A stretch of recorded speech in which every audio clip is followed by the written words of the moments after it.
Hey, it's Friday and welcome back to another day, another vlog. Great to have you all back. Wow, what a day. One of those super unusual days where there was very little on the tube. Wow, even the internet was really slow. I did not see much. A little bit to go. Look, it's Friday, end of the week. A lot of people have had a bloody tough week this week. Feeling for them all over there. Friends in the States. I've got a few people that I do know in California. Hope you're safe. Jeez, hope my hair's okay. That's terrible. Hope you're okay. Hope you stay safe, stay well. If you don't feel comfortable getting out, use all these amazing platforms. You've got YouTube, you've got Instagram, you've got Twitter. There's so many platforms you can have your say and be safe in your own house. So people use them for a myriad of things. It's a good way, I guess, to separate yourself from any chance of getting hurt if something goes pear-shaped, if someone makes, unfortunately, like we do as we're humans, because we all make stupid mistakes, and we can talk about another stupid mistake later in the show. We all make mistakes, and people a lot of the time get hurt when those mistakes are made, and that's never good, but sometimes it's not needed, and if we can separate ourselves from that opportunity, then we don't have to, no one gets hurt, which is good. So, and we don't want anyone to get hurt. Oh, I don't even have my light on. So yeah, very unorganised tonight. I just ran in, was just out shooting. There's a big moon tonight, 99.8 cents waxing crescent. I just tried to get a couple of shots at dark. It was a bit of a rush job. I don't think I'll really get anything. If I get anything, I'll chuck it up on Insta for you. But yeah, not 100%. Beautiful clear where I am, but I've got the 55 to 200, which I can get in and get I've got a couple of really nice pictures of the moon, but then trying to get it with the foreground, I was just the wrong light, and I ran over with nothing, just the lens change, and I didn't take my ND filter.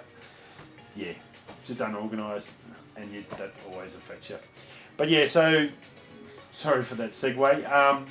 Stay safe. Use these platforms that they're for. Everyone's got an opinion. My opinion is going to be different from everyone else.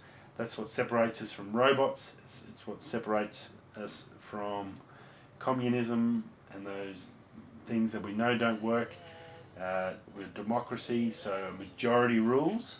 Sometimes that majority is slim, and we unfortunately have to suffer for a slim majority making a bad decision, and there's not much we can do for that. So, but yeah, if you don't feel comfortable, there's the riots and all that crap happening, and there is crap happening everywhere over in the States, and it's pretty sad to see.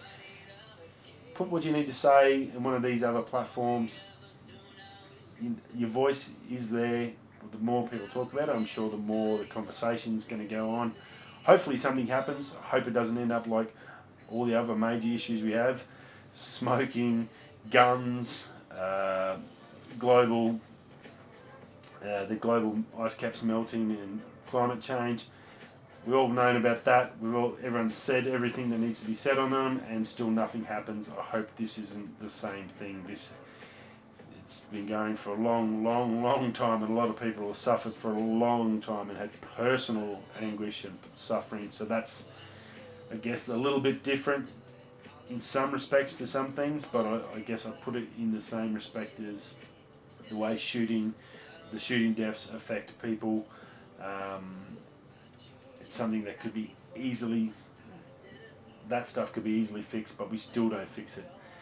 Smoking kills millions of people every year, but they still won't ban it because of all the tax money all these politicians take in bribes.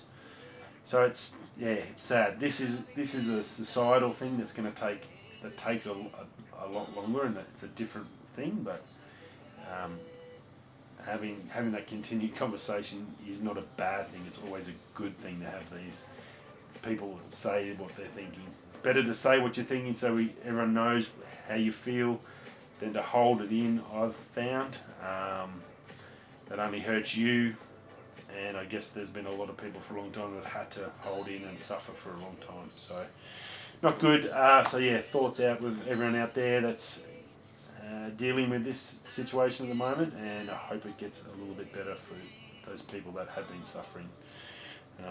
Yeah. Anyway, I'm moving on. So yeah, the moon, not real flash. It is a good one. It's a full moon tomorrow night, but it's only 99.5%. So if you are going to shoot, good time tonight if you actually got a big lens. I didn't bring my other 300. Obviously, I'm selling that, so I've got that all cleaned up, ready to sit at home. I'm going to put that up on eBay this week. If you did want the Super Takamar 300 or the macro, the 100mm macro, just let me know. Pop me a message on either Instagram, DM me or something, and we can work out a deal or something. No dramas there. But I'll be putting them up on eBay this week, so should be cool. Now, last night, had a good night, got the video set up. I've got about probably 4 or 5 minutes worth. Got the first section done, the intro, then coming into my first section, into the gardens, and then I've got a few photos I've got into. I've got the rest all marked up and named, which is the hardest part. Just go through, set everything up first, and then it's a matter of putting it all in place, come back through, clean it, trim it, edit it, blah, blah, blah. So I'm pretty good. I've got to do a bit tonight, so fingers crossed I can finish it tonight, and then I should be able to hopefully render it tonight, which means tomorrow night I can just upload it when I get home, so that'll be pretty cool. So not far off the new video, that's good, and then I can get into some of these other ones and try and claw back a bit of time. I am behind. My apologies for that, as always. It's hard to get some time between being a dad and working 12.5 hours a day. It's a little tricky, but I'm trying my hardest. Hope you appreciate it. Rightio. Now, I did give myself half an hour of relaxing before I went to sleep last night.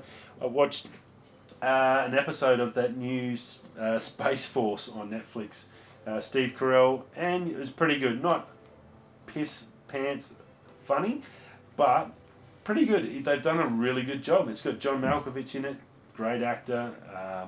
Steve Carell, really cool, really enjoy his work, awesome in the office, and he's Get Smart. He's done some great stuff, and it was really, really good. I think they did a really good job of it. It's obviously got a decent sort of a budget. It's pretty well made and some pretty awesome stuff in there. It's got a good backup cast in there, and I think it'll do really well. It's a good, light-hearted look at it, and I think it's a bit of a piss take too on the current administration and about the whole prospect of Space Force. It does also have some truths in the fact about actually protecting what's up there, because now most people probably don't realise how much happens up in our atmosphere and in orbit. How much is the internet, data coming up and going, and weather satellites and all sorts of things happening, and it's only getting busier and hecticer, and a lot of that creates wealth, which means if there's wealth, there's opportunity to someone to get the idea to take advantage of that and use that to make money the bad way. So I sort of understand what Trump's premise was when he decided to make Space Force. It sounds pretty funny and pretty darn stupid, but realistically, it's probably not far off the truth in regards to someone's got to make sure up there doesn't get out of control. And yeah, I guess you understand what I mean. Watch the show. It's pretty cool. I think they've done a really good job. It's definitely worth a watch. Now, if you haven't seen the news in Australia, I think in the last week it was I watched a clip today on 7:30 Report. The Rio CEO, Rio is a big mining company up here in the Pilbara, all across Australia and the world. What was originally reported on was they accidentally blew up a traditional owner's cave. Watching the 7:30 Report last night, apparently no, it wasn't an accident. They deliberately did it. It was always going to be that way. He said he was sorry, which I did not believe for 1 second. If that's the way he looks when he's sorry, I'd hate to see how he looks when he's happy, because he definitely showed zero remorse whatsoever. And apparently there's some loophole in Australian law that allows any sort of mining company to basically say, well, too bad, too sad, we want that, whatever it is, mineral, gas, fucking whatever, and just blow it up. They don't have to care. They don't care about whatever historical significance it has, how it makes the traditional owners feel. If they want it, they can take it. That is something that the Australian government needs to look at and get changed, because there shouldn't be any loopholes that allows a company to destroy something that has historical significance of any sort to this country, because that is basically selling our future of our country for money, if that makes sense. I mean, and they even looked back at a 2013 audit where the report on the site was basically, it was high significance. There was art paintings, Aboriginal art paintings, there was tooling made, or gear used to make tooling, like spears and stuff, rocks, carvings, all that sort of stuff there, and now that's all gone. So look, whatever viewpoint you have, it could have been easily done a different way. The company I work for, I can't obviously mention the name for job safety reasons and the threat of extinction, is they come on. We had a bat on site that was deemed nearly extinct and very thing. So they built $1 million worth of cave and then made sure this habitat was moved so the bat could come out of this cave, and anything else of significance was taken by the local tribes and gone in with archaeological people to move it and make sure it stays safe and to make sure this bat was okay before they did what they needed to do. So that was a better approach. I think this was handled terribly and to be honest, the CEO of Rio didn't give two about it. He really didn't give two shits. And by the end of the interview with the 7:30 report, it was clearly evident. The more questions she asked, and like pointy questions like, "What do you mean? There's a loophole? You can do whatever you want." Oh yeah, we knew that. Look, we feel sorry for them, and look, they understood what was going to happen. We knew that. And then another worst part of it was the Aboriginal minister. They got him on there, and they said, well, they come to you and said, look, we've got this drama. Before they went and complained before it was blown up to their own minister, and he basically said, "Oh, ring this number, talk to these people," and walked away from them. So there's a lot of really sad things out of that, and hopefully some lessons on how in future could be changed. I think definitely the government needs to look at that, closing that stupid loophole 18 or something, I think they called it. Pretty woeful to think that, I don't need to go on about this, but the other part of it was you have no right to complain. The only one that can complain is a company. If you don't let them go and blow it up, they then can take it to court and complain. But if you want to stop them from blowing it up, you have no rights to complain, which was really weird. So obviously the laws are dodgy as hell. There's obviously been some backhanders in there. As per normal, we know every government's corrupt as hell. Australia's no better than any other government in that regards. They're corrupt as crap forever and a day. So pretty sad and terrible to see. It could have been definitely a lot better situation. Everyone would have not got what they wanted, but would have been able to at least been appeased a little bit better and not basically opened up the eyes to how bad some of these businesses treat our country.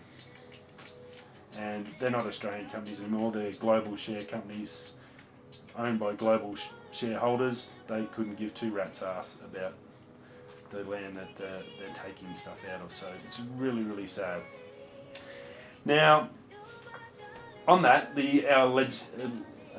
legends of government have also brought out some new foreign ownership rules and regulations today, which I thought would be pretty good through Facebook and then that, and the last couple of months with China, which seems to have suddenly disappeared, and no one's talking about COVID, no one's talking about China anymore because everything else that's going on. COVID seems like it's fully stopped last week and we're all back to normal, other than we've got another issue to deal with.